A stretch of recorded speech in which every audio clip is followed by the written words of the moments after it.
Oke, kita hari ini akan mereview salah satu jam yang menurutku cukup aman untuk dipakai untuk keperluan apapun. Apa itu?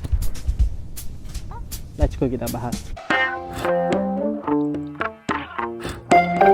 Oke, jadi jam yang akan kita review hari ini adalah jam SRPE series. Jadi ini serinya adalah SRPE 55 teman-teman. Jadi dengan dial warna hitam, jadi hitam full, bukan sunburst ya teman-teman. Ada juga sebenarnya yang sunburst, ada juga yang hitam kombinasi sama warna emas gitu. Terus ada juga yang dialnya warna biru navy gitu. Oke, untuk spesifikasi secara umum dia memiliki mesin 4R36, jadi sudah kombinasi day and date. Kemudian power reserve sekitar 40 jam teman-teman. Nah, untuk ukuran diameter sendiri dia memiliki diameter 40 mm. Menurutku diameter yang cukup aman untuk tangan yang di bawah mungkin 16 cm diameternya itu masih masuk. Kemudian untuk tangan yang gede juga masih masuk. BTW ini ukuran tanganku adalah sekitar 16 cm lebih sedikit, dan dipakai di tangan akan seperti ini. Nah, jam ini aku bilang jam yang paling aman untuk dipakai di kondisi apapun. Kenapa?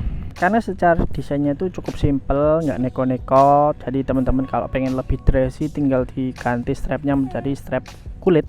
Nah, sebenarnya jam ini ada nilai minus yang menurutku cukup mengganggu, tapi nggak yang sampai menjadi deal breaker banget, yaitu adalah bagian handlingnya ketika dipasang itu kayak kurang rapat teman-teman. Jadi kayak goyang-goyang sedikit, goyang-goyang, dan itu ketika dipakai di tangan terus pakai jalan, pakai aktivitas gitu agak kericik-kericik bunyinya.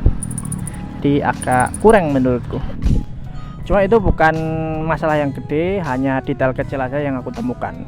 Nah, jam ini tuh sebenarnya secara umum hampir mirip sama kayak seri-seri SRPD. Cuma bedanya jam ini tuh nggak punya bezel yang ala-ala diver kayak gitu. Jadi untuk teman-teman yang kurang suka sama bezel yang bisa diputar kayak gitu, ini adalah opsi yang cukup masuk karena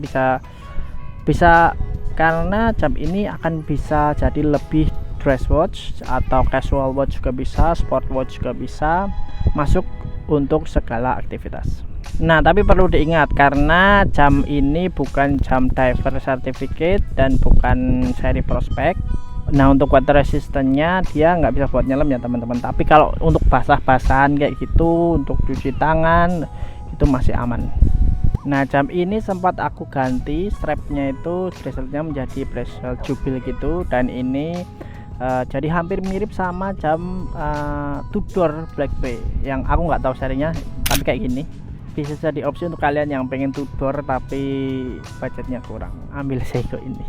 Untuk rantainya sudah solid, bukan folding bracelet gitu, tapi untuk handlingnya dia masih hollow, masih kopong, jadi ala-ala Seiko 5 pada umumnya untuk edisi sekarang.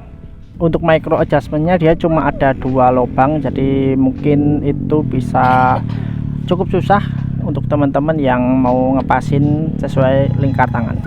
Nah, untuk clasp-nya sendiri dia trifold clasp, masih press gitu, jadi belum yang mild gitu, belum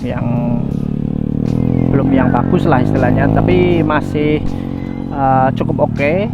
Dan dia mekanisme pengunciannya ada locknya dan double push button kiri kanan, jadi cukup safe. Nah, untuk opsinya ini sebenarnya ada juga yang untuk cewek yang bentuknya mirip-mirip dan diameternya lebih kecil, itu serinya SRE ya, SRE macam-macam lah, teman-teman bisa searching aja atau lihat gambar di sini. Nah, untuk harganya sendiri mungkin sekitar 3 jutaan sekarang atau mungkin 2,9 itu di seller-seller tertentu ada. Dan ini menjadi opsi bagus kalau teman-teman pengen punya jam yang cukup aman. Jadi bisa jadi dress watch, bisa jadi sport watch, bisa untuk harian juga masih oke. So, gimana teman-teman? Apakah ini jadi sesuatu yang menarik untuk kalian? Jangan lupa like, comment, dan subscribe. Sampai jumpa di video selanjutnya.